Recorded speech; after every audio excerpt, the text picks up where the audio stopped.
Bonjour, on se retrouve pour une vidéo qui fait suite à la première sur l'influence de la résistance et cette fois-ci on va se poser la question de comment on peut mesurer des résistances finalement, parce que là on a mesuré dans la première vidéo l'intensité dans le circuit mais on n'a pas du tout de valeur de résistance, c'est-à-dire que sur ce boîtier on n'a pas la valeur qui est indiquée contrairement à d'autres boîtiers qui peuvent exister. Donc, ce qu'on va apprendre, c'est une définition, c'est-à-dire à la fois la définition de la résistance, c'est-à-dire comment on la mesure, quelle est son unité, et aussi quel appareil on utilise du coup pour faire cette mesure. Donc, tout simplement, on va retirer tous les organes de notre montage pour ne garder que le seul multimètre, qui est ici, mais qu'on va utiliser cette fois-ci dans la partie verte qui reste ici à découvrir. Et je mets toujours le calibre le plus grand, ne sachant pas lequel utiliser. Et je vais retirer tous les autres organes de mon plan de travail.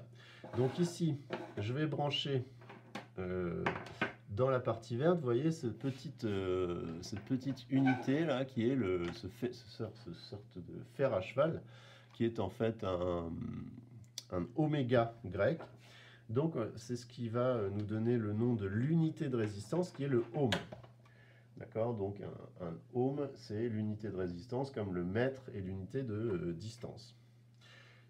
On voit que l'unité ohm est rappelée ici sur la borne d'entrée qu'on avait utilisée pour le voltmètre. Donc tout simplement, je vais brancher ma résistance directement sur l'ohmmètre. Donc ma résistance R3, admettons, 0, c'est-à-dire que je suis sur un calibre qui est beaucoup trop gros pour mesurer la résistance. Donc je vais diminuer le calibre et je vais aller chercher, ah j'ai peut-être un faux contact, voilà, très bien, donc on va résoudre les problèmes en même temps, hein. Je vais aller diminuer le calibre pour aller chercher la valeur de cette résistance. Donc vous voyez que là je suis sur le calibre 200 kg. Je crois que je vais finir par changer de voltmètre parce que ce faux contact va fausser ma mesure. Je réparerai ça plus tard, il faudra certainement faire un peu de soudure. Voilà, donc je diminue, 2 kg, voilà, donc j'arrive en fait sur le calibre 2 kg et je trouve 0,040, 0,39 kOhm. Donc en ohms, en fait, ça me fait quelques 40 ohms. Alors, regardez, je n'ai volontairement pas choisi ce boîtier, puisque sur celui-ci, les indications étaient notées par le fabricant. Effectivement, la valeur indiquée par le fabricant était de 39 ohms. Donc, je mesure la bonne valeur. Alors, qu'est-ce qui se passe maintenant? Puisqu'on a fait une expérience précédemment dans une autre vidéo où on mettait des résistances en série. Donc là, on a une résistance.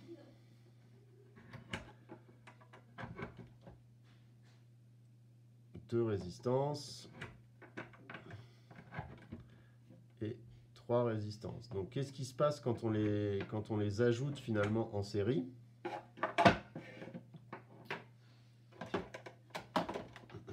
Donc je vais mettre 2 résistances. Alors, je vais prendre un câble jaune pour essayer que vous puissiez vous repérer ici. Donc en fait, les résistances, elles se sont en série ajoutées.